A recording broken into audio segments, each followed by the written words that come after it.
ایک مطلب چند شعر ملاحظہ کریں کہ دل کے اوراق پہ جب نام نبی لکھا ہے، دل کے اوراق پہ جب نام نبی لکھا ہے، اور زندگی کے سبھی گوشوں میں علی لکھا ہے۔ بے شک بے شک۔ دل کے اوراق پہ جب نام نبی لکھا ہے، زندگی کے سبھی گوشوں میں علی لکھا ہے۔ علم کا شہر نبی ہیں تو علی دروازہ، علم کا شہر نبی ہیں تو علی دروازہ، لکھنے والے نے بالفاظ جلی لکھا ہے۔ علم کا شہر نبی ہیں تو علی دروازہ، اور لکھنے والے نے بالفاظ جلی لکھا ہے۔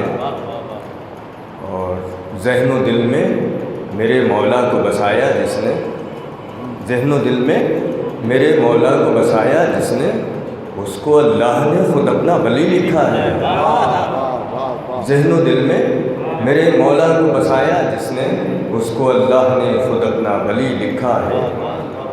اور اس شعر میں کردار بیچ میں رکھا ہے میں نے، جو شعر پیش کر رہا ہوں کہ روک پائے گا نہ جنت سے کوئی پھر ان کو، بے شک بے شک۔ روک پائے گا نہ جنت سے کوئی پھر ان کو، جن کے سینوں میں حسین ابن علی لکھا ہے۔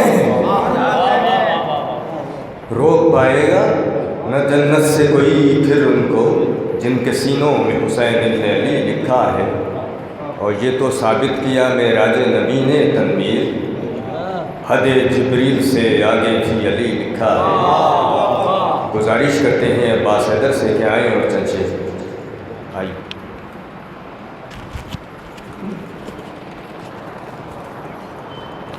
اجازت ہو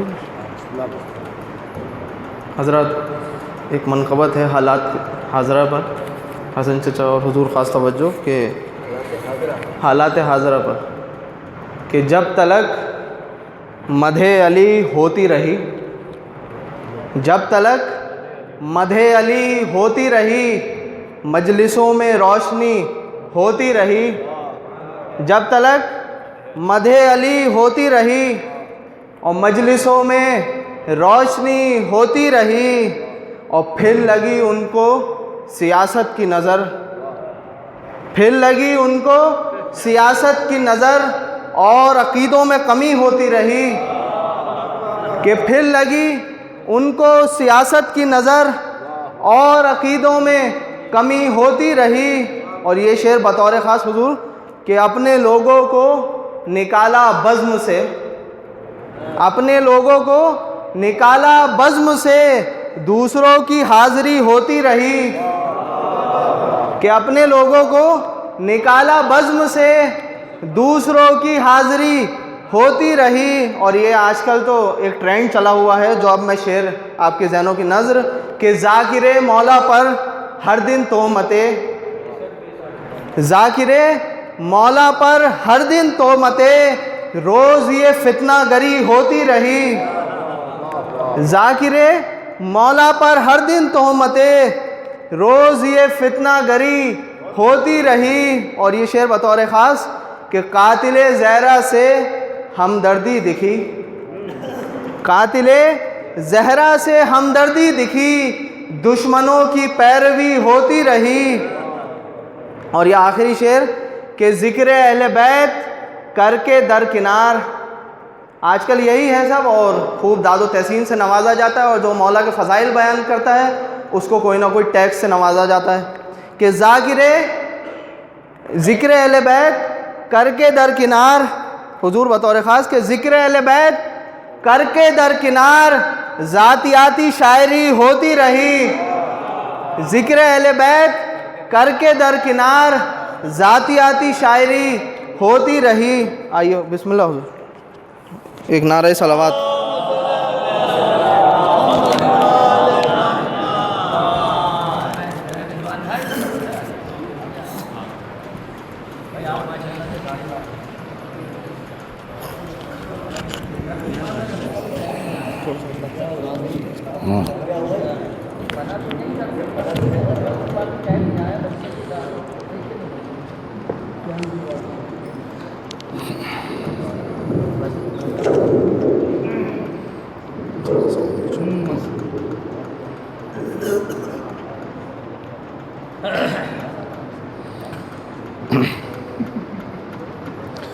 حضرت ایک بار سورہ حمد اور 3 بار سورہ توحید کی تلاوت فرما کے نزہت جہاں بنت مرزا عابد علی صاحب اور جعفر حسین ابن امجد حسین کے نام سال ثواب فرما دیں۔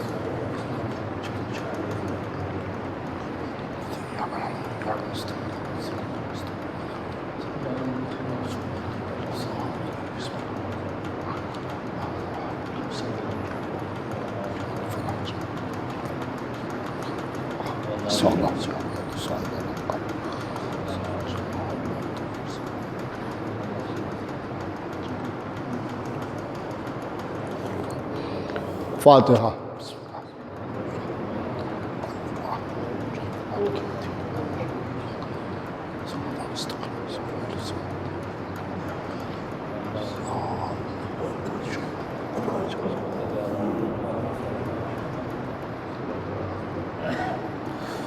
اعوذ باللہ من الشیطان اللعین الرجیم، بسم اللہ الرحمن الرحیم، والحمد للہ رب العالمین، والصلاة والسلام علی اشرف الانبیاء والمرسلین، خاتم النبیین، سید الوسیجین، محب الغرباء والفقراء والمساکین، رحمت للعالمین، رسول الثقلین، امام الحرمین، صاحب قاب قوسین، محبوب رب المشرقین والمغربین، جد الحسن والحسین، مولانا و مولا الثقلین، ابی القاسم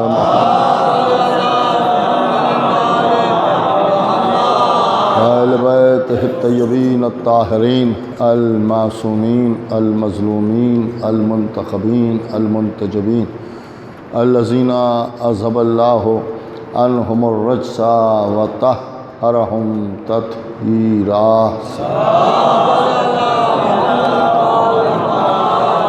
ولعنۃ اللہ علی اعدائہم وقتلتہم ومنکر فضائلہم ومصائبہم وطہارتہم وجلالتہم وشجاعتہم وعظمتہم وولایتہم وعطشہم اجمعین من لیلنا ھذا الی یوم الدین، اما بعد فقد قال اللہ سبحانہ تبارک و تعالی فی کتابہ الکریم والفرقانہ الحکیم والقرآن الکریم وقولہ الحق، بسم اللہ الرحمن الرحیم، والعصر ان الانسان لفی خسر الا الذین آمنوا وعملوا الصالحات وتواصوا بالحق وتواصوا بالصبر۔ صلی اللہ علیہ وسلم۔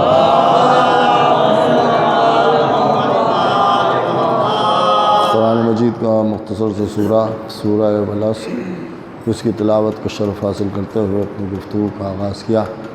برابر پہلی مجلس سے آپ حضرات کے سامنے اسی سورہ سے تلاوت سے اپنی گفتگو کا آغاز کر رہا ہوں، اور بہرحال کچھ آپ کی خدمت میں عرض کرنے کی کوشش کی جاتی رہی کہ خداوند عالم نے ارشاد فرمایا کہ عصر کی قسم، زمانے کی قسم، ہر انسان گھاٹے میں ہے، اور سوائے ان کے کہ جو ایمان لائے ہیں اور اعمال صالحہ بجا لاتے ہیں اور حق اور صبر کی وصیت کرتے ہیں۔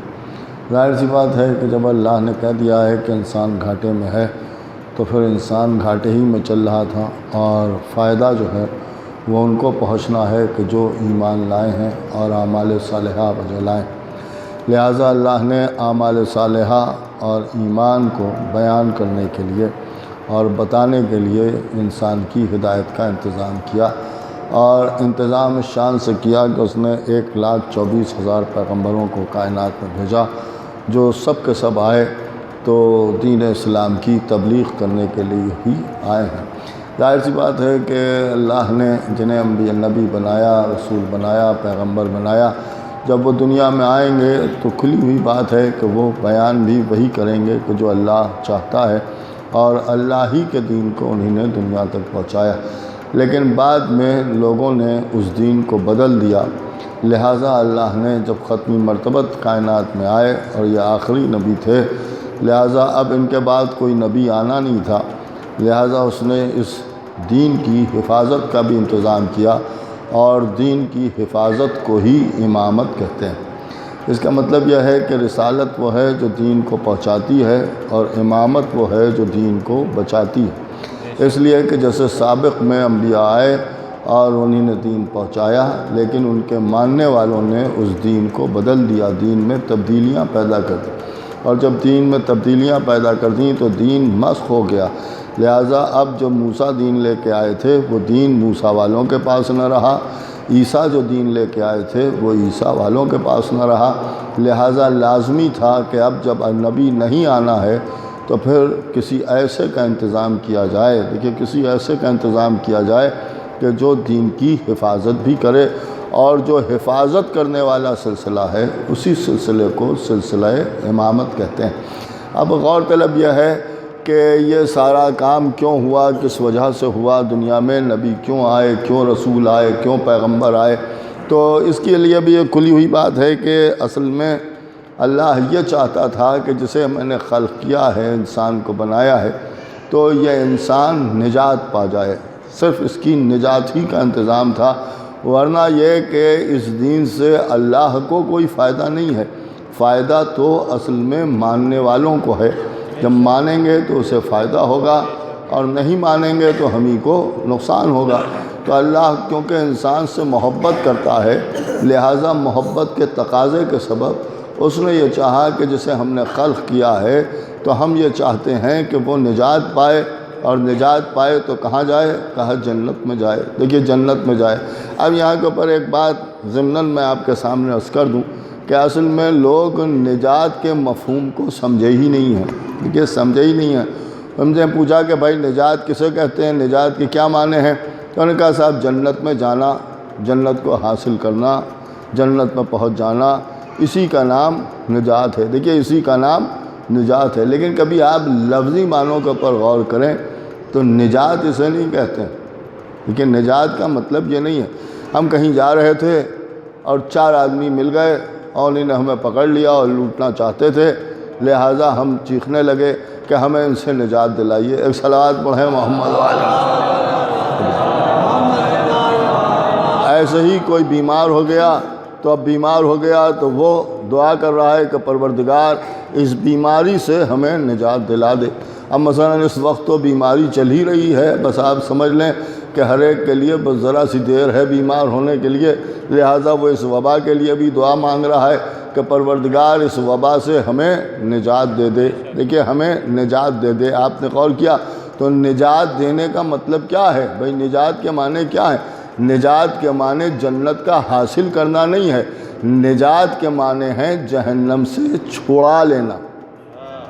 دیکھیں بڑی عجیب بات آپ کے سامنے عرض کر رہا ہوں، نجات کے معنی جنت میں جانا نہیں ہے، نجات کے معنی ہے جنت سے، جہنم سے بچ جانا۔ دیکھیے نجات کے معنی ہے جہنم سے بچ جانا، نجات جو ملے گی وہ جہنم سے ملے گی۔ نجات کا مطلب کیا ہے؟ نجات کا مقصد یہی ہے کہ ہمیں بچا لیا جائے۔ تو اب کھلی ہوئی بات ہے کہ مسلمان جو ہے وہ نجات چاہتا ہے، لیکن نجات چاہتا ہے، اور نجات کاہے سے چاہتا ہے؟ تو اب یہ تو کہنے کی بات ہے کہ صاحب جنت جانا چاہتے ہیں، جنت نہیں جانا چاہتے، جہنم سے بچنا چاہتے ہیں۔ دیکھیے جہنم سے بچنا چاہتے ہیں، نجات ہمیں جہنم سے چاہیے ہے کہ جہنم سے ہم بچ جائیں۔ اب ظاہر سی بات ہے ہر مسلمان کہہ رہا ہے کہ صاحب نجات چاہیے، نجات چاہیے، نجات چاہیے، نجات چاہیے۔ تو کاہے سے نجات چاہیے؟ کہا جہنم سے نجات چاہیے۔ تو یہ جملہ ہی بتا رہا ہے کہ مسلمانوں کو جہنم اپنی طرف کھینچ رہا ہے، جبھی تو وہ اس سے بچنا چاہتے ہیں۔ ایک صلوات پڑھیں محمد وعلیہ۔ یہ خالی لفظوں پر جو قبلہ غور کرنے کی بات ہے کہ اس کا مطلب کیا ہے؟ انسان نجات چاہتا ہے تو بھائی جہنم سے بچنا چاہتے ہیں، تو جہنم میں پھنسے ہوئے ہیں تبھی تو جہنم سے بچنا چاہتے ہیں، یعنی ہر انسان کو جہنم اپنی طرف کھینچ رہا ہے۔ دیکھیے کھینچ رہا ہے، تو اب انسان یہ چاہتا ہے کہ جہنم سے بچ جائے، جہنم سے نجات پا جائے۔ جب جہنم سے بچ جائے گا تبھی تو جنت میں جائے گا، تو پہلے تو نجات چاہیے ہے بھائی، پہلے تو نجات چاہیے ہے۔ تو ایک بات سمجھ میں آ گئی کہ یہ مسلمان نجات چاہتے ہیں۔ کہاں مسلمان نجات چاہتے ہیں؟ آپ غور کریں، نماز پڑھنے کے بعد نجات چاہتے ہیں، روزہ رکھنے کے بعد نجات چاہتے ہیں، حج کرنے کے بعد نجات چاہتے ہیں، صحابیت کو ماننے کے بعد نجات چاہتے ہیں۔ آپ غور کر رہے ہیں؟ اس کا مطلب کیا ہے؟ اس کا مطلب یہی ہے کہ نجات چاہتے ہیں کب؟ نماز پڑھنے کے بعد، روزہ رکھنے کے بعد، حج کرنے کے بعد، صحابی ہونے کے بعد۔ آپ غور کر رہے ہیں، حد تو یہ ہے کہ خالی صحابی نہیں، وہابی ہونے کے بعد۔ ایک صلوات پڑھیں محمد والے محمد۔ اور نجات چاہ رہے ہیں صاحب، نجات چاہتے ہیں۔ کہا ہے کہ نجات چاہتے ہیں؟ کہا صاحب جہنم سے بچنا چاہتے ہیں۔ تو جہنم سے کون بچنا چاہتا ہے؟ کہا نمازی بچنا چاہتا ہے، روزہ دار بچنا چاہتا ہے، حاجی بچنا چاہتا ہے۔ تو اس کا مطلب یہ ہے کہ نمازی بھی جہنم میں پھنسا ہوا ہے، روزہ دار بھی جہنم میں پھنسا ہوا ہے، حاجی بھی جہنم میں پھنسا ہوا ہے۔ اب یہ نجات چاہتے ہیں، تو اب جب یہ جہنم سے بچیں گے تبھی تو جنت میں جائیں گے بھئی، تبھی تو جنت میں جائیں گے۔ اب سوال یہ پیدا ہوتا ہے کہ جب پھنسے ہوئے ہیں تو کیسے بچیں گے بھئی؟ کیسے بچیں گے؟ آپ غور کر رہے ہیں جو میں آپ کے سامنے عرض کر رہا ہوں؟ بڑی عجیب سی بات آپ کے سامنے عرض کر رہا ہوں، کسی کتاب میں آپ کو نہیں ملے گی، خالی اپنی زندگی کو انسان سمجھ لے تو اس کی سمجھ میں آ جائے گا۔ بھئی بالکل سامنے کی بات ہے کہ جب آدمی پھنسا ہوا ہوتا ہے اور نجات چاہتا ہے تو پھر کیا کرتا ہے؟ بھئی سب سے پہلے کیا کرتا ہے؟ آپ غور کریں کہ ہم یہاں سے جا رہے تھے، رات کا سناٹا تھا، کوئی تھا نہیں، مرد مومن بھی نہیں تھے، میں یہاں نیا نیا آیا تھا، 4 لوگوں نے مجھے گھیر لیا، میں نے بھاگنا شروع کیا اور پیچھے پیچھے دوڑنے لگے، آخر میں آ کے انہوں نے پکڑ لیا۔ تو جب سب سے پہلا کام ہوگا وہ کیا کام ہوگا؟ بھئی غور طلب ہے کہ کیا کام ہوگا؟ تو ان کا سب سے پہلے آدمی چیخے گا بچاؤ بچاؤ بچاؤ، یہی تو آوازیں آئیں گی۔ تو انہوں نے کہا ہاں صاحب بچاؤ۔ تو یہ بچاؤ بچاؤ جو ہو رہا ہے کیا مطلب ہے اس کا؟ تو انہوں نے کہا صاحب بچنے کے لیے پکار رہے ہیں کہ کوئی آ کے بچا لے۔ نہیں توجہ فرما رہے ہیں، کوئی آ کے بچا لے۔ اب جس کو ہم پکار رہے ہیں وہ کیسا ہونا چاہیے؟ نہیں توجہ فرما رہے ہیں بھائی، وہ کیسا ہونا چاہیے جو ہمیں بچائے گا؟ وہ کیسا ہونا چاہیے؟ اور ان کا کہ ایک صاحب ہمارے ساتھ اور تھے، تو ہم انہی کو پکار رہے تھے بچانے کے لیے۔ ان کو ہم کیا پکاریں گے؟ اس لیے کہ جیسے ہم مصیبت میں پھنسے ہیں وہ بھی پھنسے ہیں۔ آپ غور کر رہے ہیں، وہ بھی پھنسے ہیں، لہذا جو خود مصیبت میں گرفتار ہے وہ ہمیں تو نہیں چھڑا پائے گا، ہمیں تو نہیں نجات دلا پائے گا۔ پہلے تو وہ اپنے بچنے کی فکر کرے گا بھائی، وہ پہلے اپنے بچنے کی فکر کرے گا۔ تو اس کا مطلب یہ ہے کہ نجات وہ نہیں دلائے گا جسے خود نجات چاہیے ہے۔ نہیں توجہ فرما رہے ہیں، جسے خود نجات چاہیے ہے وہ نجات نہیں دلائے گا، اسے نجات کے لیے پکارنے کی ضرورت نہیں ہے۔ ایک صاحب اور چپکے چپکے نکلے جا رہے تھے، میں نے ان کو پکارا ہے بھائی آ کے مجھے بچا لیجئے، مجھے بچا لیجئے، اور منہ پھیر کے چلے گئے۔ ان کا صاحب آپ نے انہیں کیوں پکارا؟ کیوں نہیں پکارتے صاحب؟ وہی دکھائی دیے تھے لہٰذا ہم نے ان کو پکارا۔ ان کا آپ کی سمجھ میں نہیں آیا، وہ ان سے اتنا ڈرتے ہیں جن لوگوں میں آپ پھنسے ہوئے تھے، یہ ان کے سامنے کیا آئیں گے؟ یہ ان کے سامنے کیا آئیں گے؟ نہیں توجہ فرما رہے ہیں۔ اس کا مطلب یہ ہے کہ جسے خود خوف ہے وہ بھی نجات نہیں دلائے گا، دیکھیے وہ بھی نجات نہیں دلائے گا۔ اب بات غور طلب ہے کہ جو ڈرے گا وہ بھی نجات نہیں دلائے گا، اور جو خود پھنسا ہوا ہے وہ بھی نجات نہیں دلائے گا۔ اس لیے اسے خود ہی نجات چاہیے ہے بھائی، اسے خود ہی نجات چاہیے ہے۔ تو اب اگر پکارنا ہے مدد کے لیے تو کسی ایسے کو پکاریے، نہیں توجہ فرما رہے ہیں آپ، کہ جسے ڈر بھی نہ ہو اور جسے کوئی لالچ بھی نہ ہو بھائی، جسے کوئی لالچ بھی نہ ہو، یعنی جسے خود نجات نہ چاہیے ہو اور وہ جہنم سے خوف بھی نہ رکھتا ہو، تبھی وہ آپ کو نجات دلائے گا بھائی، اسی کو پکارنا چاہیے۔ یہی ہمارا مسلمانوں سے کہنا ہے کہ اگر جہنم تمہیں کھینچ رہا ہے تو اہل غیروں کو نہ پکارو، ایسے کو پکارو کہ جسے نہ جنت کی لالچ ہو نہ جہنم کا خوف ہو بھائی، جسے نہ جنت کی لالچ ہو نہ جسے جہنم کا خوف ہو، اور وہ ایک ہی ذات نظر آئے گی کہ مولا کائنات نے ارشاد فرمایا کہ میں اللہ کی عبادت کرتا ہوں تو نہ جنت کی لالچ میں کرتا ہوں نہ جہنم کے خوف میں کرتا ہوں۔ ایک صلوات بھیجے محمد والے۔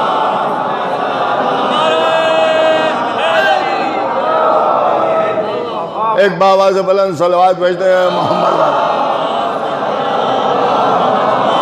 تو اب دیکھیں نجات کے لیے اگر پکارنا ہے تو مولا علی کو پکارنا پڑے گا، دیکھیں مولا علی کو پکارنا پڑے گا۔ اب یہاں پہ لوگ ہم سے کہتے ہیں آپ حضرت علی کو پکارتے ہیں، ہم نے کہا ہاں صاحب پکارتے ہیں، پھر کسے پکاریں بھائی، کسے پکاریں؟ انہوں نے کہا کہ صاحب علی ہی کو کیوں پکارتے ہیں؟ علی کو اس لیے پکارتے ہیں کہ یہ نبی کے پکارنے پر آ گئے۔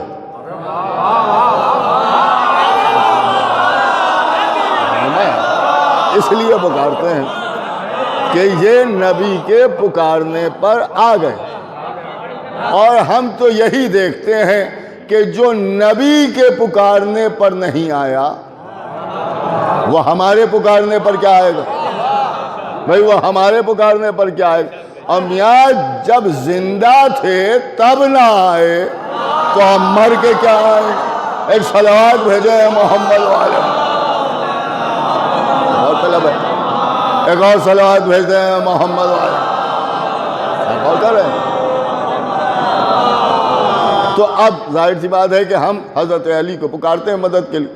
اب اس میں ایک صاحب نے عجیب غریب بات کہی، انہوں نے کہا کہ صاحب ایک وقت میں رامپور میں آپ صاحب نے پکارا علی کو، ایک نے لکھنؤ میں پکارا اسی وقت پہ، ایک نے مراد آباد میں پکارا، ایک نے ہندوستان میں پکارا، ایک نے پاکستان میں پکارا، ایک نے ایران میں پکارا، ایک نے امریکہ میں پکارا، ایک نے عراق میں پکارا۔ تو انہوں نے کہا کہ صاحب سب کو مثلا کوئی نہ کوئی پریشانی تھی، تو ایک وقت میں حضرت علی سب جگہ کیسے پہنچ گئے؟ میں نے کہا ایک بار پکار کے دیکھیے آتے ہیں یا نہیں آتے ہیں، اس میں کوئی بحث کا کوئی معاملہ ہی نہیں ہے۔ اب یہ کہ ایک وقت میں سب نے پکارا، تو آپ کیا سمجھ رہے ہیں کہ علی متقی پکاریں گے تو ہمیں ٹھوکروں سے بچانے کے لیے مولا علی کو آنے کی ضرورت ہے؟ دیکھیے کبھی اس رخ سے بھی سوچئے کہ کیا حضرت علی کو آنے کی ضرورت ہے؟ ہم اس لائق ہیں کہ حضرت علی آئیں آ کے ہمارا ہاتھ پکڑیں اور اٹھا لیں؟ دیکھیے یہ اگر آ جائیں تو یہ ان کا کرم، ان کا احسان ہے۔ لیکن کبھی آپ یہ غور کریں، ان کا صاحب علی آتے ہیں، ہم نے کہا نہیں آتے ہیں، پھر مگر ہم بچ جاتے ہیں، وجہ کیا ہے؟ علی اللہ کے صفات کا مظہر ہیں۔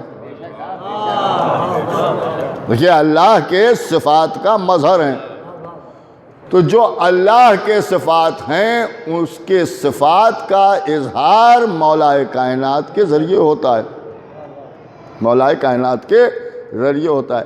اب دیکھیے بات یہ ہے کہ علی آتے ہیں مدد کے لیے یا نہیں آتے ہیں، یہ تو ہمارا عقیدہ ہے کہ ہم جب ٹھوکر کھاتے ہیں تو مولا علی ہی آگے بچاتے ہیں۔ لیکن میں برابر آپ کے سامنے عرض کرتا ہوں کہ میں چڑھانے کے لیے بھی کہتا ہوں، جب یہ سامنے کی بات نہیں سمجھ میں آتی ہے تو پھر ایسی کہتا ہوں کہ پھر خاموشی ہی اختیار کرنا پڑتی ہے۔ اللہ کے صفات کا مظہر ہیں، کہاں اللہ کے صفات کا مظہر ہیں؟ قرآن پڑھا ہے آپ نے، کہاں پڑھا ہے؟ پہلی آیت کیا ہے؟ بسم اللہ، اللہ کے نام سے۔ اب اس میں لونا شروع کرتا ہوں اللہ کے نام سے۔ کسی نے کہا ہے کہ اللہ کے نام کے ساتھ، لیکن کبھی آپ نے غور کیا اللہ کے نام سے، اللہ کی ذات سے نہیں بلکہ اللہ کے نام سے۔ ساتھ ہو جاؤ، اللہ کے نام سے۔ کیوں کہ اس کے نام میں یہ صفت ہے کہ جس عمل میں اس کا نام لے لیا جائے وہ عمل پایہ تکمیل پر پہنچتا ہے۔ اس کا مطلب یہ ہے کہ اللہ کی ایک صفت یہ بھی ہے کہ اس کی ذات کے صفات تو اپنی جگہ، لیکن نام میں بھی خصوصیت ہے، نام میں بھی صفت ہے۔ دیکھیں نام میں بھی تاثیر ہے، تو نام کی تاثیر یہ ہے کہ اس کی ذات کو شامل کرنے کی ضرورت نہیں ہے، خالی اپنے عمل میں اس کا نام شامل کر لو تو عمل پائے تکمیل پر پہنچ جاتا ہے۔ یہ ہے اس کی صفت، اس کی صفت کے مظہر ہے مولا علی۔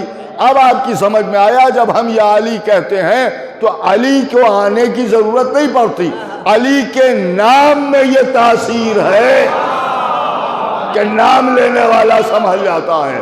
ایک صلوات بھیج دیں محمد والے۔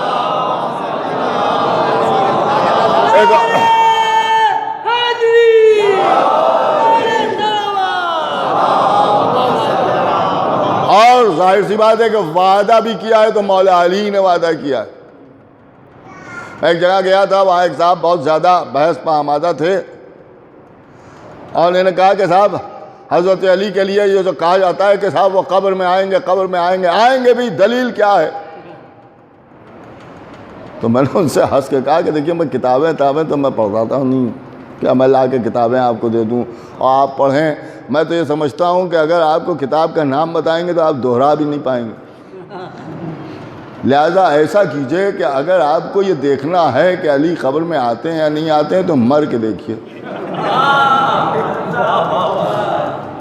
نہیں مر کے دیکھیے کہ آتے ہیں یا نہیں آتے۔ بھائی قبر کا حال مردہ جانتا ہے، تو جب تک آپ قبر میں پہنچیں گے نہیں، آپ کو کیسے پتہ چلے گا کہ آتے ہیں نہیں آتے؟ ارے صاحب آپ کیوں کہتے ہیں ہمیں حضرت علی پر بھروسہ ہے، انہی نے ہم سے وعدہ کیا ہے ہم آئیں گے، تو ہم کہتے ہیں وہ آئیں گے۔ اب انہوں نے کہا نہیں صاحب سانپ بھی آئے گا، بچھو بھی آئے گا۔ بھائی میرے، اس نے آپ سے وعدہ کیا ہے، ہم سے نہیں وعدہ کیا ہے۔ ہماری قبر میں مولا علی آئیں گے، ہم اپنی قبر کی بات کر رہے ہیں، آپ کی قبروں کی بات نہیں کر رہے ہیں۔ ایک صلوات بھیجیں محمد والے، بھائی کھلی ہوئی بات ہے۔ تو جس نے وعدہ کیا ہے وہ اس کی قبر میں آئے گا، اس میں پریشانی کی کیا بات ہے بھائی؟ اس میں بگڑنے کی کیا بات ہے؟ آپ سے اژدہوں نے وعدہ کیا ہے وہ وہاں آئیں گے، ہم سے کوئی مطلب ہی نہیں ہے۔ ہمارے ہاں تو مولا علی نے وعدہ کیا ہے کہ ہم آئیں گے تو مولا علی آئیں گے، ہمیں ان کی بات پر بھروسہ ہے، بھائی ہمیں ان کی بات پر بھروسہ ہے کہ انہوں نے فرمایا ہے کہ ہم آئیں گے۔ اب یہ کہ ہم انہی کو مدد کے لیے پکارتے ہیں، اسی میں نجات ہے۔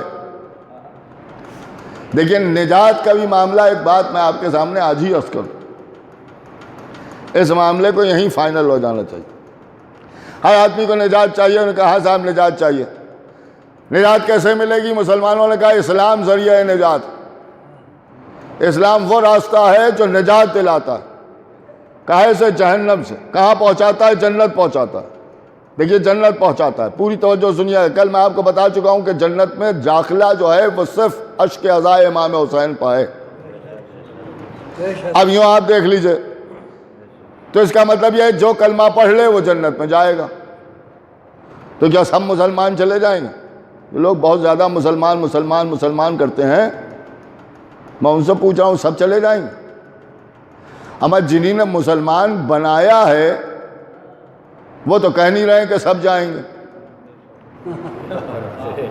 نہیں توجہ فرما رہے ہیں یہ چھوٹے چھوٹے مولوی صاحب، اور یہ فرما رہے ہیں کہ صاحب سب جنتی ہیں، سب کو نجات ملے گی، کلمہ پڑھ لیجیے اور نجات ملے گی۔ یہ جناب بھی نہیں ہے، جنابچے ہیں۔ جیسے کتاب ہوتی ہے بڑی ہے تو کتاب ہے، اور چھوٹی ہے کتابچہ، ویسے ہی واقعی اگر کوئی ہے تو وہ جناب ہے، اور یہ سب چھوٹے چھوٹے جو جنابچے، یہ جنابچے کہتے ہیں کہ صاحب کلمہ پڑھ لیجئے، بس کلمہ پڑھ لیجئے اور نجات، بس مسلمان ہو گئے، سب کو نجات، سارے مسلمانوں کو نجات، ایسا ہی نجات۔ رسول اللہ نے ارشاد فرمایا کہ میری امت کے 73 فرقے ہو جائیں، ایک جنت میں جائے گا۔ متفق بین الفریقین حدیث ہے۔ متفق بین الفریقین کا مطلب سمجھے، شیعوں میں بھی ہے سنیوں میں بھی ہے، ہر فرقے میں یہ حدیث موجود ہے کہ 73 فرقے ہوں گے، ایک جنت میں جائے گا، ایک جنت میں جائے گا۔ پوری توجہ سنیے گا، ایک جنت میں جائے گا۔ رسول اللہ کو نام معلوم تھا یا نہیں معلوم تھا کہ کون جائے گا؟ کہا جانتے تھے۔ جب جانتے تھے تو نام کیوں نہیں بتایا؟ نام بھی بتا دیتے جھگڑا ہی ختم ہو جاتا، لیکن رسول اللہ نے نام نہیں بتایا۔ کیوں نہیں بتایا؟ اس لیے کہ کوئی بھی نام لے لیتے رسول اللہ تو سب لوگ اپنا وہی نام رکھ لیتے، لہذا حق کو تلاش کرنے میں دشواری ہوتی، اس لیے رسول اللہ نے نام نہیں بتایا۔ فرمایا 73 میں ایک جنت میں جائے گا، باقی 72 کے 72 جہنم میں جلا دیے جائیں گے۔ اب جس سے پوچھئے کون جائے گا، کہے گا ہم جائیں گے۔ سب کہہ رہے ہیں ہم جائیں گے، ہم جائیں گے، ہم جائیں گے، ہم جائیں گے۔ یہاں اتحاد نہیں ہوگا، نہیں توجہ ہمارے ہیں آپ۔ جنت میں جانے کی بات آئی تو آپ اکیلے جائیں گے؟ آپ کہیے بھائی فلاں صاحب سے ہمارے تعلقات ہیں، انہیں بھی لے جائیں۔ تو جنت جانے کی بات ہے تو اکیلے جائیں گے، کیوں؟ کہ اس لیے کہ دوسری ویکنسی نہیں ہے۔ جانتے ہیں کسی اور کو اگر ساتھ لے لیا تو ہم رک جائیں گے، وہ چلا جائے گا، اور اگر ہم جائیں گے تو وہ نہیں جائے گا۔ تو جب جنت کی بات آئی تو اکیلے جائیں گے۔ سارا اتحاد دنیا میں ہے، یہاں ایک ساتھ دسترخوان پر بیٹھ کے دعوتیں بھی کھائیں گے، شادیوں میں بھی جائیں گے، حد یہ ہے نماز بھی پیچھے پڑھ لیں گے، سب کر لیں گے۔ مگر جب جنت پہ جانے کی بات آئے گی تو صاحب ہم جائیں گے. یہ کون سا ساتھ ہے، یہ کون سا اتحاد ہے جو یہیں ٹوٹا جا رہا ہے؟ یہاں سب مل کے رہیں گے، جنت میں جانے کی بات آئے گی تو اختلاف کریں گے. اب رسول اللہ نے فرمایا کہ ایک جائے گا. دیکھیے ایک جائے گا. اب سوال یہ پیدا ہوتا ہے کہ دیکھیے جو ایک جائے گا اس میں کوئی بگڑنے کی بات نہیں ہے، عقل کی بات ہے. جو ایک جائے گا وہ کس بنیاد پر جائے گا؟ بھئی کس بنیاد پر جائے گا؟ یہ تو عقلی بات ہے نا. اسلام دین عقل ہے تو کبھی کبھی عقل کا بھی استعمال مسلمان کر لیا کریں، اس لیے کہ عقل کا استعمال کرنے سے عقل بڑھتی ہے، کم نہیں ہوتی ہے. یہاں تو اتنی زیادہ کنجوسی ہے کہ عقل بھی نہیں استعمال کرنا چاہتے، سوچتے ہیں ختم ہو جائے گی. ہمیں جس کے پاس ہوتی ہے اس کی ختم ہوتی ہے یا بڑھتی ہے، جس کے پاس ہے ہی نہیں اس کی کیا ختم ہوگی. آپ غور کریں کہ بھائی ایک جائے گا تو کون جائے گا، کس بنیاد پر جائے گا؟ اب لوگوں نے کہا اعمال کی بنیاد پر جنت پہ جائیں گے. دیکھیے فالتو باتیں مسلمان بہت کرتے ہیں. عمل کی بنیاد پر جانے والے اگر جنت میں چلے جاتے تو بس یوں آپ سمجھ لیں کہ شداد نے بڑی محنت سے جنت بنائی تھی. لفظوں کو بدل کے کہہ دوں کہ عمل سے جنت بنائی تھی، مگر اپنی بنائی ہوئی جنت میں صرف اس لیے نہیں جا پایا کہ عقیدہ ٹھیک نہیں تھا.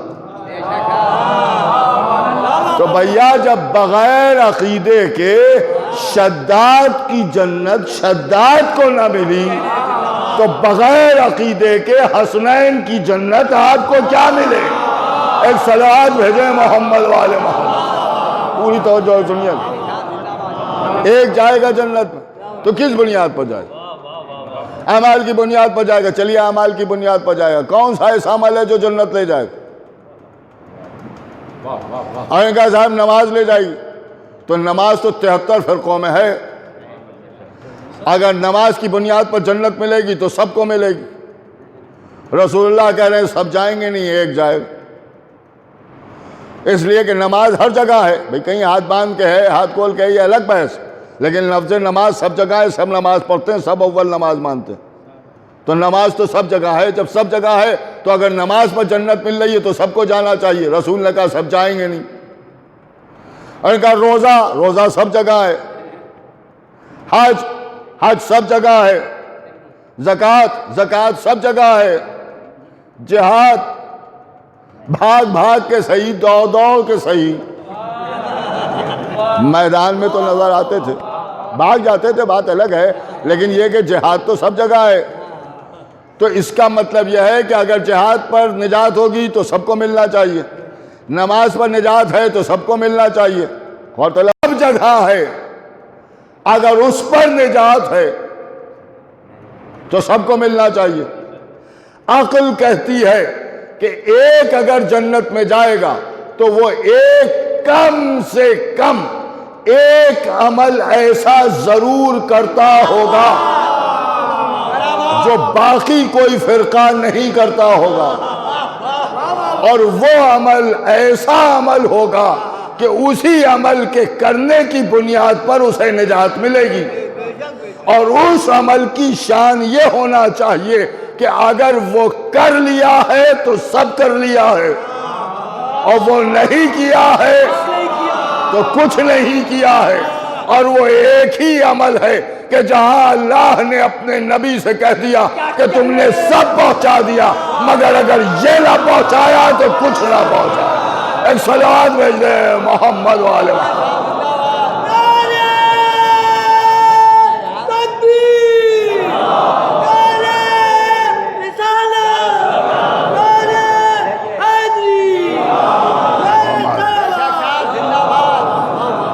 وہ ولایت امیر المومنین. اور خدا کی قسم اگر اس پر نجات نہیں ہے تو پھر نجات ملنے کا تو کوئی سوال ہی نہیں پیدا ہوتا. اصل میں ولایت علی ہی کا نام نجات ہے. اور خدا کی قسم علی کی ولایت کا اقرار ہر آدمی کر بھی نہیں سکتا. یہ تو ایسی نعمت ہے کہ جو اللہ نے ہمیں عطا کی ہے. ایک صلوات پڑھے محمد والے. کہ یہ ہر ایک کی قسمت پہ نہیں ہے. اس میں آپ بگڑا نہ کیجئے کہ صاحب فلاں صاحب علی کی ولایت کو نہیں مانتے ہو، فلاں صاحب نہیں مانتے ہو، فلاں صاحب نہیں مانتے. وہ مان بھی نہیں سکتے. علی کو ماننے کے لیے نسلوں کی طہارت شرط.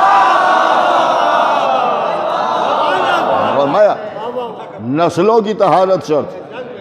تو کوئی بات ہی نہیں ہے کہ صاحب وہ نہیں مانتے. ان کا آپ بس یہی چاہتے ہیں کہ صاحب سب جو ہیں وہ بس وہ غدیر پڑھنے لگیں. آپ سے کس نے کہہ دیا کہ ہم یہ چاہتے ہیں؟ یہ غلط فہمی ہے مسلمانوں کی کہ مسلمان جو ہیں وہ یہ سمجھ رہے ہیں کہ صاحب شیعہ یہ چاہتے ہیں کہ سب لوگ غدیر پڑھیں. سب کہاں غدیر پڑھ پائیں؟ ہم جب سن نہیں پاتے تو پڑھیں گے کیا؟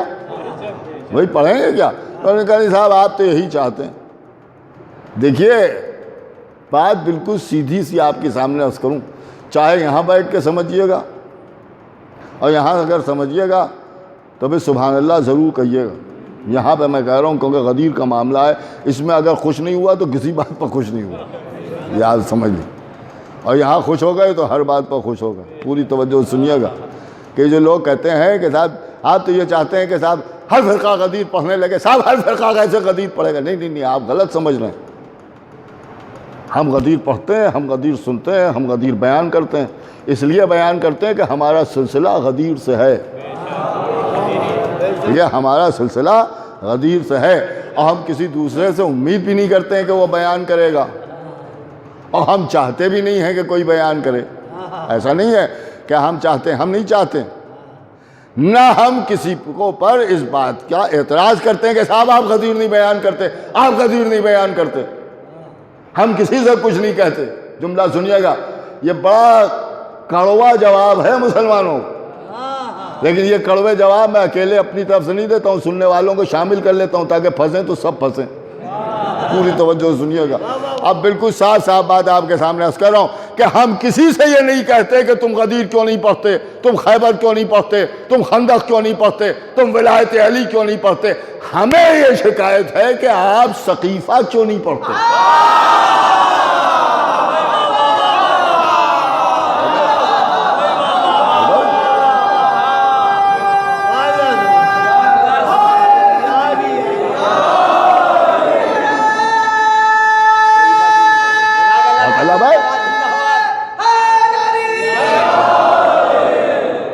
آپ غور کریں، ہمارا سلسلہ جہاں سے ہے وہ ہم بیان کرتے ہیں، آپ کا سلسلہ جہاں سے ہے آپ وہ بیان کیجئے. ہم روکتے تھوڑی ہیں، لیکن اچھی مصیبت ہے کہ نہ آپ اپنا سلسلہ جہاں سے ہے نہ آپ خود بیان کرتے ہیں نہ ہمیں بیان کرنے دیتے ہیں. بڑی مصیبت تو یہی ہے کہ ہمیں بھی نہیں بیان کرنے دیتے کہ صاحب آپ نہ بیان کیجئے، آپ تو صاحب جھگڑا کرا دیتے ہیں، آپ تو یہ کر دیتے. لیکن آپ کبھی غور کریں کہ یہ ایک عجیب و غریب مصیبت ہے. تو نجات اگر ہے تو وہ ولایت امیر المومنین میں ہے. حق آل محمد بیان کرنے میں ہی نجات ہے. اب آئیے جو کل موضوع میں نے ذرا سا چھوڑ دیا تھا، جنت تک پہنچ گئے. ایک سوال کے لیے میں نے کہا تھا، مجھ سے کسی نے بتایا نہیں، آگے نہ پوچھا کسی نے. میں نے سنا تھا کہ یہاں لوگ پوچھتے ہیں تو ہم نے چھوڑ دیا تھا کہ شاید کوئی پوچھے، لیکن اب نہیں پوچھ رہا ہے تو سوال بھی میں بتا رہا ہوں، جواب بھی میں دے رہا ہوں. سننے کے بعد پوچھیں گے. چلیے ٹھیک ہے، پھر سنائے دیتے ہیں. ایک صلوات پڑھیں محمد والے. آپ روک کر ہیں، ایک باواز بلند صلوات بھیجیے محمد والے. دیکھیے کل میں نے آپ کے سامنے یہ عرض کیا تھا بالکل صاف صاف کہ حضرت آدم جنت میں جو داخل ہوئے، مطلب لب لباب میں آپ کے سامنے عرض کر رہا ہوں بالکل صاف صاف، وہ نماز کی بنیاد پر نہیں، کیونکہ نماز نہیں پڑھی، روزہ نہیں رکھا، حج نہیں کیا، کلمہ نہیں پڑھا، تسبیح نہیں پڑھی، کچھ نہیں کیا، صرف حسین پر روئے اور آنسوؤں کی بنیاد پر جنت میں داخلہ ملا. میں آج یہی بات عرض کرنا ہے کیونکہ اس کے بعد پھر ٹائم ہو جائے گا، زیادہ بات ختم ہو جائے گی. بڑے غور سے سنیے گا. سوال یہ اٹھایا جا سکتا ہے کہ جنت پہ تو داخل ہو گئے مگر جناب نکال بھی تو دیے گئے، تو آپ رو کے تو جنت پہ چلے جائیں گے مگر ویسے ہی نکال بھی دیے جائیں گے؟ یہ سوال ہو سکتا تھا۔ آپ نے غور کیا؟ میں تو خود ہی اپنی ہی بات کے اوپر اعتراض کر رہا ہوں۔ ایسا ذاکر آپ کو کہاں ملے گا؟ ایک صلوات پڑھیں محمد والے محمد، ہو گئے کہ سب بگڑ جاتے ہیں کہ صاحب ہماری بات کے اوپر اعتراض کر دیا۔ ہم بگڑ نہیں رہے، ہم تو خود ہی کہہ رہے ہیں کہ یہ اعتراض ہو سکتا ہے کہ آدم جنت پہ چلے گئے، ٹھیک ہے چلے گئے، مگر جنت پہ جانے کے بعد پھر نکال بھی دیے گئے۔ میں نے پوچھا مسلمانوں سے کیوں نکال دیے گئے؟ کل خطا، اللہ نے حضرت آدم کو اپنا خلیفہ بنایا، اور خلیفۃ اللہ کبھی خطا نہیں کرتا۔ آدم کی خطا نہیں، بلکہ آدم سے ترک اولا ہوا۔ جزاک اللہ، زندہ باد۔ ترک اولا جانتے کیا ہے؟ دو چیزیں ہیں، ایک اچھی ہے ایک بہت اچھی ہے۔ آپ سے کہا گیا یہ دونوں چیزیں ہیں، ایک اچھی ہے ایک بہت اچھی ہے، اس میں جو چاہے آپ اختیار کر لیجئے، لے لیجئے۔ آپ نے بہت اچھی کو چھوڑ دیا اور جو اچھی تھی اسے لے لیا۔ مثلا دو رومال، ایک رومال سادہ سادہ سوتی کاٹن کا، ٹھیک ہے پسینہ پوچھ لے گا، اور ایک ریشمی رومال، اس پر پھول بھی بنے ہوئے ہیں، بوٹے بھی بنے ہوئے ہیں، قیمتی رومال۔ آپ سے کہا گیا ان دونوں میں سے ایک لے لیجئے، آپ نے جو سوتی رومال تھا وہ اٹھا لیا اور جو قیمتی رومال تھا اسے چھوڑ دیا۔ یہ قیمتی رومال جو ہے یہ ہے اولا سوتی کے مقابلے میں۔ آپ نے کیونکہ قیمتی رومال چھوڑ دیا اور یہ سادہ رومال لے لیا جو اچھا نہیں تھا وہ اختیار کر لیا، تو کیونکہ اولا کو چھوڑ دیا، اسی کو کہتے ہیں ترک اولا۔ ترک کے معنی چھوڑنا، بہت آسانی سے میں نے عرض کر دی۔ ترک اولا، اولا کو چھوڑنا، اسی کا نام ہے ترک اولا۔ یہ گناہ نہیں ہے، اختیار دیا ہے۔ جب اختیار دیا ہے تو جو بہت بہتر تھا اسے چھوڑ دیا، بہتر کو اختیار کر لیا۔ آدم کے لیے بھی یہی دو معاملے تھے، گیہوں کا نہ کھانا بہت بہتر تھا اور کھا لینا بہتر تھا۔ آدم نے کیونکہ کھا لیا لہذا بہت بہتر کو چھوڑ دیا بہتر کے مقابلے میں، لہذا ترک اولا ہوا۔ اور جب اللہ نے دیکھا تو آواز دی کہ آدم تم نے اولا کو چھوڑا، اولا کو چھوڑا، اولا کو چھوڑا، تو اب جنت سے باہر چلے جاؤ، جنت بھی چھوڑ دو۔ اے بھیا، آدمیوں کے باپ جب اولا کو چھوڑ کے جنت میں نہ رہ سکے تو آدمی مولا کو چھوڑ کے جنت میں کیا رہے؟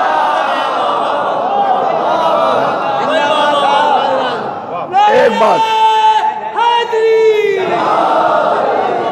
دیکھیے، ایک بات دیکھیے، ابھی یہ اس کا جواب نہیں ہے، یہ اس کا جواب نہیں ہے۔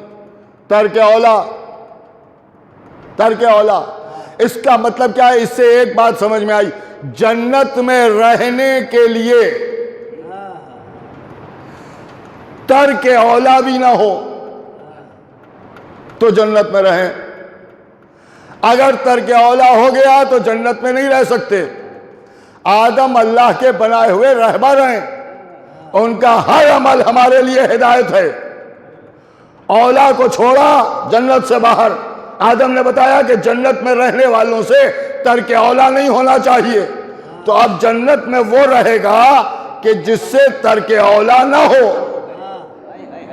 دیکھیے، ترک اولا نہ ہو۔ آدم نے باہر آ کے بتا دیا، اب مجھے بتائیے کہ ملائکہ جنت میں ہیں یا نہیں ہیں؟ کہنے لگے ہیں۔ جب ہیں تو ان کا جنت میں رہنا اس بات کی دلیل ہے کہ ان سے کبھی ترک اولا نہیں ہوا۔ دیکھیے، ترک اولا نہیں ہوا۔ اب اسی سلسلے کو اور آگے بڑھائیے، کیا ہے ترک اولا ان کے لیے؟ کہ ملائکہ کی شان یہ ہے جو علماء نے بیان کی کہ جسے رکوع میں خلق کیا وہ رکوع کیا جا رہا ہے، جسے سجدے میں خلق کیا وہ سجدہ کیا جا رہا ہے، جسے قیام میں خلق کیا وہ قیام کیا جا رہا ہے، جسے تسبیح میں خلق کیا وہ تسبیح کیا جا رہا ہے۔ تسبیح والا تسبیح چھوڑ کے سجدے کی طرف نہیں جائے گا، سجدے والا سجدہ چھوڑ کے قیام نہیں کرے گا، قیام والا قیام چھوڑ کے رکوع نہیں کرے گا۔ اس لیے کہ اگر رکوع والے نے رکوع چھوڑ کے سجدہ کیا تو کیونکہ رکوع کرنا اس کے لیے اولا ہے، لہذا اس سے ترک اولا ہوا۔ سجدے والے کے لیے سجدہ اولا ہے، قیام والے کے لیے قیام اولا ہے، لہذا سجدے والا سجدہ نہیں چھوڑ سکتا، رکوع والا رکوع نہیں چھوڑ سکتا، تسبیح والا تسبیح نہیں چھوڑ سکتا۔ اب آپ نے غور فرمایا ملائکہ کی شان یہ ہے کہ یہ رکوع چھوڑ کے سجدہ نہیں کر سکتے، سجدہ چھوڑ کے قیام نہیں کر سکتے۔ انہی ملائکہ کو ہم نے دیکھا کہ در اہل بیت پر کبھی چکی چلا رہے ہیں، کبھی گھر کا کام کرتے ہوئے نظر آ رہے ہیں، کبھی درزی بنے ہوئے آ رہے ہیں۔ اے بھیا، اہل بیت کی خدمت کرنا اگر ملائکہ کی عبادتوں سے کمتر ہوتا تو ترک اولا ہو جاتا۔ یہاں رہنا اس بات کی دلیل ہے کہ جو ان کی خدمت کی منزلت ہے وہ کسی شے کی منزلت نہیں ہے۔ ایک صلوات بھیجتے ہیں محمد والے، ایک باواز بلند صلوات بھیجتے ہیں محمد۔ اب دیکھئے یہ جواب تو مومنین کے لیے ہو گیا، اب منافقین بہرحال ان کا بھی حق ہے، چوں نکالے گئے ترک اولا ہو گیا۔ اس میں بہت سی روایتیں معلوم ہوتی ہیں اور بہت سی بیان ہوتی ہیں۔ کسی نے کہا گیہوں کھا لیا تھا، کسی نے کہا انجیر کھا لی تھی، کہیں ملتا ہے انگور کھا لیا تھا، کہیں ملتا ہے عناب کھا لیا تھا، کئی چیزیں ہیں کہ جو بیان ہیں۔ ہمارے اور آپ کے 11ویں سرکار حضرت امام حسن عسکری علیہ السلام، کتاب کا نام ہے تفسیر پر تنویر بحضور حضرت حجت امام حسن عسکری علیہ السلام۔ اس آیہ کریمہ کی تفسیر میں بیان فرماتے ہیں کہ لوگوں کو اس لیے اشتباہ ہوا کہ اللہ نے جنت میں بہت سے درخت خلق کیے، بس آخری بات کر رہا تھا، بہت سے درخت خلق کیے اور ہر درخت میں ایک ایک پھل آتا ہے۔ انگور کا ہے تو اس میں انگور ہوگا، انجیر ہے تو انجیر ہوگا، لیکن اللہ نے ایک درخت اور خلق کیا ہے۔ یہ درخت ایک ہے مگر اس میں پھل سارے موجود ہیں۔ اس نے اپنی قدرت سے اس درخت کو خلق کیا اور اس میں سارے پھلوں کو اللہ نے خلق کیا، سارے پھلوں کو خلق کیا۔ اللہ نے اس درخت کو جنت کے تمام درختوں سے، دیکھیے میں نہیں کہہ رہا ہوں، ہمارے 11ویں امام ارشاد فرما رہے ہیں، اس درخت کو سارے درختوں سے ممتاز کیا تھا ان معنوں میں کہ ہر درخت میں ایک ایک پھل آئے گا مگر اس درخت میں سارے پھل موجود ہوں گے۔ ان معنوں میں یہ سب سے ممتاز ہے۔ اللہ نے اس درخت سے آدم کو پھل کھانے سے منع کیا تھا، اور جب آدم نے یہاں پھل کھا لیا تو لوگوں کو شک و شبہ ہو گیا، کیونکہ اسی ایک درخت میں گیہوں بھی تھا، انجیر بھی تھی، انگور بھی تھا، عناب بھی تھا، لہذا لوگوں میں کسی نے لکھا کہ انگور کھا لیا، کسی نے لکھا انجیر کھا لی، کسی نے لکھا گیہوں کھا لیا، کیونکہ درخت ایک تھا اس میں سارے پھل موجود تھے۔ اب اللہ نے انہیں منع کیا تھا کہ اس درخت کے پاس نہ جانا، اس لیے کہ اللہ نے اس درخت کو مخصوص کیا تھا محمد اور آل محمد کے لیے۔ جناب اللہ زندہ باد۔ یہ ان کے لیے تھا، محمد اور آل محمد کے لیے تھا۔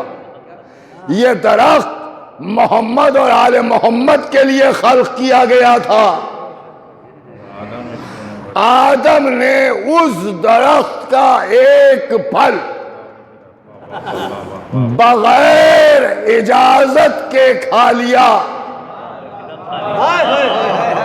نہیں توجہ فرمائی آپ نے؟ تو ان کو جنت سے باہر کرنا ضروری ہو گیا. اس لیے دیکھیے کیا بات بیان کی ہے امام. اس لیے کہ آدم کے ذہن میں ہم سے ہمسری نہ پیدا ہو جائے کہ جو درخت آل محمد کے لیے تھا اس کا پھل تو میں نے بھی کھایا، لہذا کیونکہ بغیر اجازت کھایا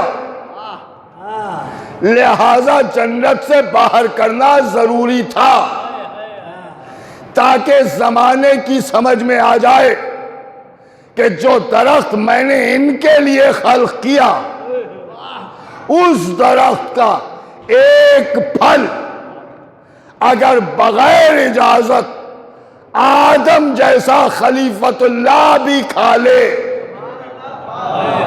تو وہ جنت میں نہیں رہ سکتا.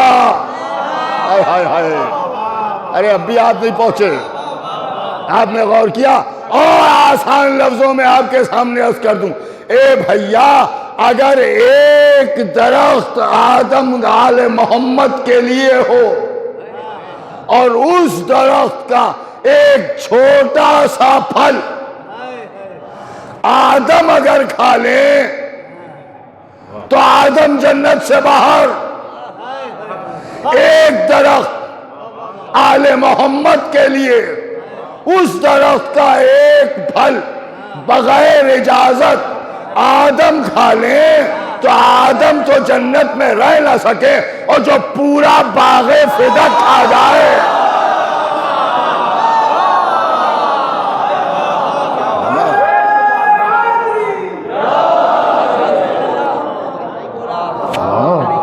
ایک بابا سے بلند صلوات بھیجتے ہیں محمد.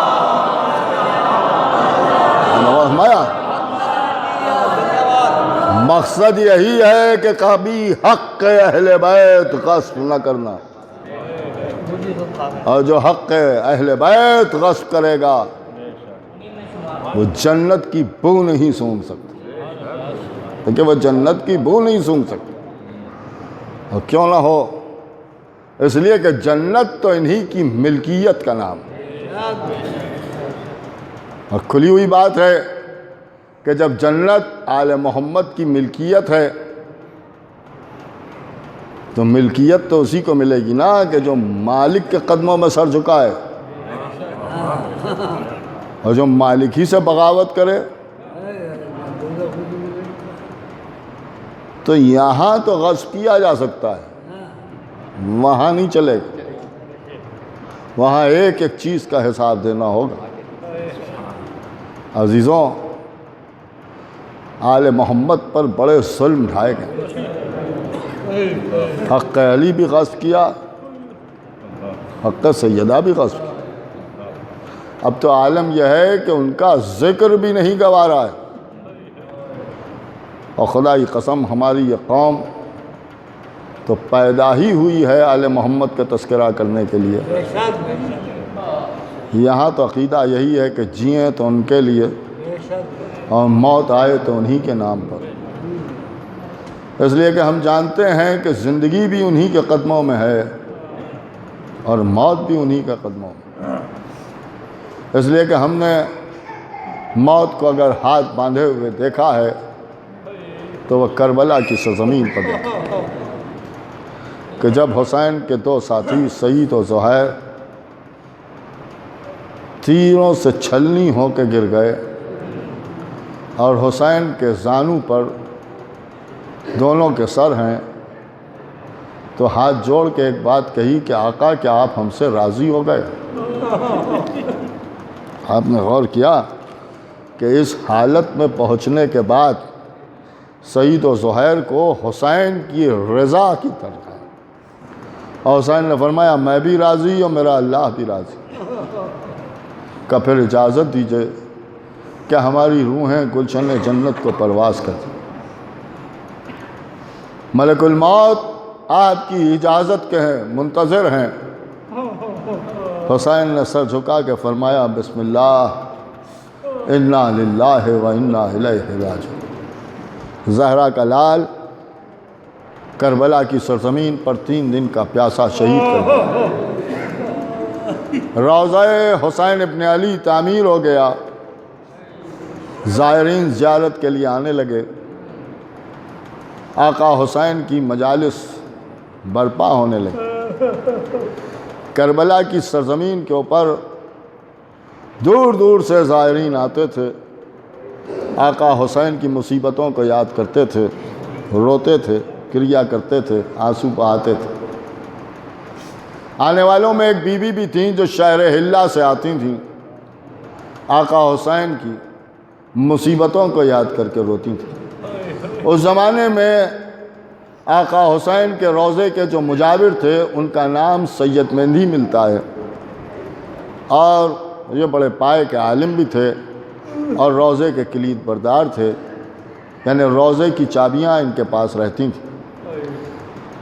روضہ یہی آ کے کھولتے تھے اور ظاہر سی بات ہے کہ پھر یہی روضے کو معمول کرتے تھے۔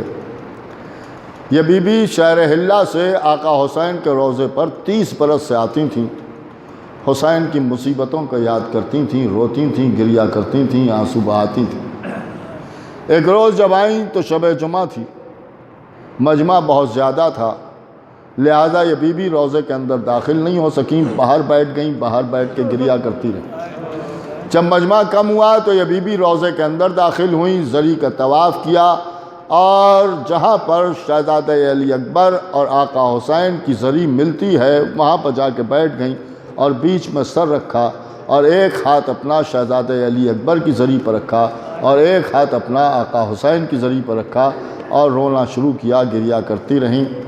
کبھی اون و محمد کو یاد کیا روئیں، کبھی قاسم کو یاد کیا روئیں، کبھی عباس کے کٹے ہوئے بازو یاد آ گئے، کبھی اجڑا ہوا گہوارہ یاد آ گیا، کبھی شہزادہ علی اکبر کی جوانی پر آنسو بہائے، کبھی حسین کی تشنگی کو یاد کیا روئیں، روتی رہیں۔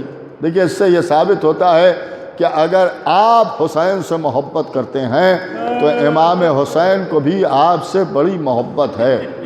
ایسا نہیں ہے کہ حسین آپ سے محبت نہیں کرتے، بلکہ آقا حسین آپ کی ذرا سی بات پر پریشان ہو جاتے۔ یہ بی بی رو رہی تھیں، آنسو بہا رہی تھیں، یہاں تک کہ دربار برخاست کرنے کا وقت آ گیا۔ خادم نے آگے بڑھ کے کہا کہ بی بی اب تم اپنے گھر جاؤ، دربار برخاست کرنا ہے۔ یہ بی بی کچھ گراں گوش تھیں، کچھ رقت کا جوش تھا، نہیں سنا۔ پھر خادم نے کہا، پھر نہیں سنا۔ اب خادم کو ذرا سا غصہ آ گیا، اس کے ہاتھ میں روضے کی جاروب تھی، اس نے وہ جاروب ان بی بی کی پشت پہ ماری، اور جیسے ہی پشت پہ ماری تو اس ضعیفہ نے خادم کی صورت دیکھی، اور جب خادم کی صورت دیکھی تو خادم نے کہا میں بار بار کہتا ہوں تم اپنے گھر چلی جاؤ لیکن تم جا نہیں رہی ہو۔ اس نے خادم کو کوئی جواب نہ دیا، زری کو پکڑ کے اٹھی، اٹھ کے دونوں ہاتھوں سے آقا حسین کی زری کو پکڑا اور اس کے بعد کہا کہ آقا میں یہاں 30 برس سے آتی تھی، آقا آج میری محنت کا مجھے صلہ مل گیا، آقا اب جا رہی ہوں، اب کبھی نہ آؤں، آپ کے روضے میں مجھے جارو مار دی گئی۔